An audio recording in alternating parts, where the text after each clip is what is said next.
Paolo. Bonjour Sophie. Nous sommes à la mission locale Garrigues-et-Cévennes et nous vous rencontrons dans le cadre d'une interview métier concernant le secteur sanitaire et social. Je tiens à souligner que cette action est soutenue par la région Occitanie, notre région. Je vous remercie d'accepter cette interview métier. Avec plaisir. Alors aujourd'hui, je suis coordonnateur du dispositif SAIG et coordonnateur du dispositif Garantie Jeune, qui arrive à sa fin, mais qui va se prolonger jusqu'en août 2023. Voilà. Je travaille dans le secteur depuis... Alors, j'ai commencé à travailler dans le secteur social en 1995. Voilà.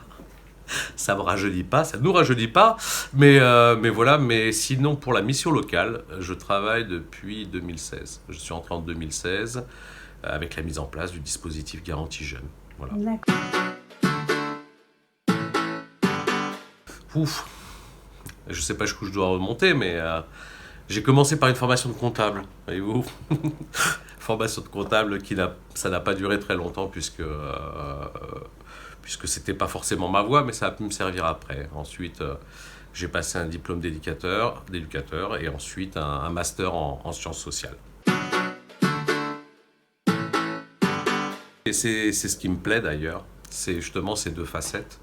Ce qui a pu me manquer parfois sur d'autres postes, sur des postes peut-être plus à responsabilité, mais où je perdais un petit peu ce contact avec les jeunes.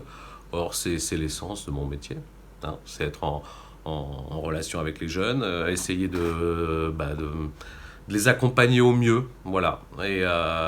Et donc, je retrouve ces deux facettes ici, à savoir être en contact avec les jeunes d'une part, rester en contact. Alors ça peut être de façon ponctuelle, lorsqu'un conseiller me demande un appui, ou moi-même, de toute façon, je croise les jeunes, donc je participe à des ateliers aussi, que je mène aussi, et je tiens à garder aussi cette dimension, garder un pied dans le métier et pas être uniquement sur des mises en place intellectuelles, ou une dynamique pédagogique en perdant pied avec ce qui se joue. Donc je tiens à rester en contact avec eux, ça me semble important. Et puis effectivement, la seconde facette, c'est la gestion des équipes. Voilà, donc là, j'ai envie de dire que ça va avec le reste, hein. Lorsque j'ai décidé de reprendre des études, c'était aussi dans le but de pouvoir encadrer, mais comme je le fais avec les jeunes, le but c'est de les encadrer sereinement. Oui, on a des missions, des directives qui sont relativement cohérentes, Mais c'est important que nous, on arrive à s'y retrouver, que les équipes arrivent à s'y retrouver, qu'on garde la main sur ce qu'on met en place et que ça fasse sens auprès des équipes pour que ça continue à faire sens auprès des jeunes. Ce qui, pour moi, est la base dans ce métier. Voilà.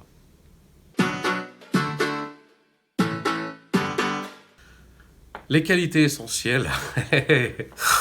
Je pense qu'il faut faire preuve de patience. Voilà. Faut savoir être à l'écoute des jeunes, bien sûr. J'ai envie de démarrer par l'équipe et d'aller vers les jeunes. Pour une fois, je vais le faire à l'envers, mais être à l'écoute des équipes. Voilà. Parfois, c'est vrai que c'est pas toujours évident, puisque chacun a ses propres contraintes, ses propres visions du travail de terrain, et parfois ils sont dans des attentes qui sont les leurs, qui ne sont pas forcément les miennes d'emblée, ce qui pourrait, de prime abord, j'ai envie de dire presque pas m'agacer, mais me dire que des fois les priorités ne sont pas toujours là où ils les pensent, mais si, les priorités sont là où les gens les voient.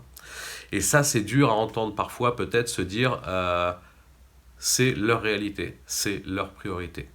Voilà. Donc, on essaie d'avoir un travail commun en prenant en compte les besoins des équipes, les difficultés qu'elles peuvent rencontrer, et comprendre il faut composer un petit peu avec tout ça. Avoir un cadre suffisamment structurant et en même temps leur laisser une liberté d'action, parce que sinon c'est quand même des métiers qui demandent beaucoup d'investissement, Donc dès le moment où on va mettre peut-être un peu trop de cadres, ils risquent de plus se sentir autonomes dans leurs agissements, plus avoir la liberté d'action et du coup être pas non plus initiateur de changement. Donc c'est important, voilà.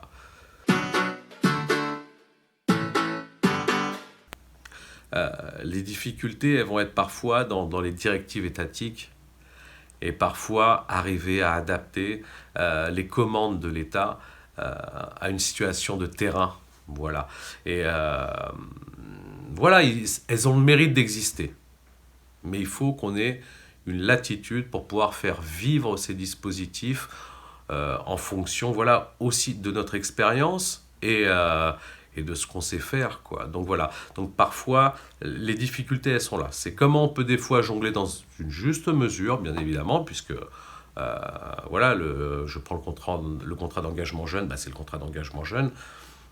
Il y a forcément des obligations pour les jeunes, mais comment on peut arriver à, tout en respectant, en les aidant à respecter ces obligations, prendre en compte les difficultés qu'ils rencontrent pour pas que finalement ce dispositif les conduise à un échec, mais les amener progressivement finalement à respecter ces obligations. Voilà, donc les difficultés elles sont peut-être là. Il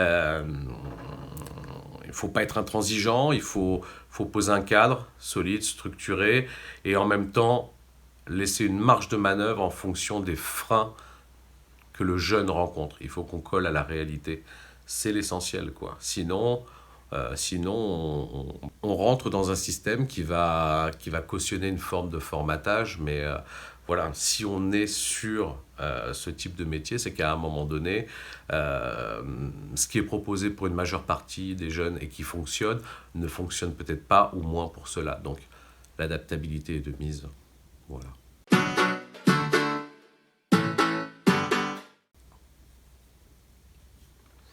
Qu'est-ce qui m'apporte ce job? C'est surtout que je ne suis pas sûr de savoir ou de vouloir faire autre chose.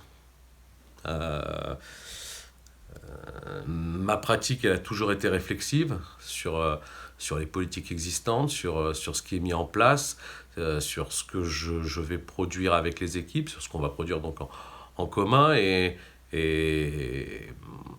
ce que ça va apporter, c'est de voir les jeunes avancer, des jeunes qui parfois savent pas trop ce qu'ils veulent faire, qui vont rencontrer des difficultés, arrivent à leur faire comprendre que oui, il y a des difficultés, mais ça, ils en auront partout. C'est pas une raison suffisante, qu'il faut passer au-delà, qu'il faut mettre en place des choses, voilà, peu à peu, mettre une pierre à l'édifice et qu'à un moment donné, ils vont en tirer un bénéfice et ils y arrivent pour la plupart. Donc, ces jeunes, moi, je les croise régulièrement, quoi. Donc, c'est surtout que je serais incapable de ne pas faire quelque chose, quoi.